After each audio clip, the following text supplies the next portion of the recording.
Hi అండి, నేను మీ చైతన్య దివ్యదర్శనం నుంచి.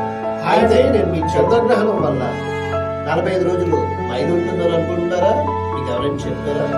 అయితే ఇంకోటి, ఈ చంద్రగ్రహణంలో వచ్చిన నక్షత్రానికి ఏ నియమాలు పాటించాలి అని తెలుసుకుందాం అనుకుంటున్నారా? ప్రకృతిలో కూడా ఏమైనా మార్పులు వస్తాయని మీరు అనుకుంటున్నారా? అయితే ఇది ఖచ్చితంగా వినండి, ఇది మీకోసమే. నిజం చెప్తున్నాను, ప్రకృతిలో గ్రహణాల వల్ల ఏ విధమైన మార్పులు రావు. కానీ ప్రకృతిలో గ్రహణాల వల్ల ఆ గ్రహణం వచ్చి 2 గంటలే మార్పు వస్తుంది. ఏంటంటే చీకటి పడడం. ఇంకో విషయం ఏంటంటే, ఆ గ్రహణం తాలూకా ఎఫెక్ట్ ఎవరికి బాగా వర్తిస్తుందంటే గర్భిణీ స్త్రీలకు మాత్రమే వర్తిస్తుంది. పాయింట్ నెంబర్ 3, చిన్న పిల్లలకు కూడా వర్తిస్తుంది. ఎందుకంటే చిన్న పిల్లల యొక్క శరీర అవయవాలు అప్పుడప్పుడే డెవలప్ అవుతూ ఉంటాయి.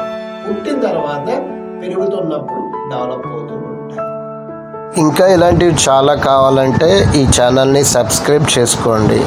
ఈ గ్రహణాలు వాటి స్థితిగతులతో పాటు లేటెస్ట్ టెక్నాలజీ అప్డేట్స్ కూడా మేము మీకు ప్రజెంట్ చేస్తాం. Thank you friends, thank you very much.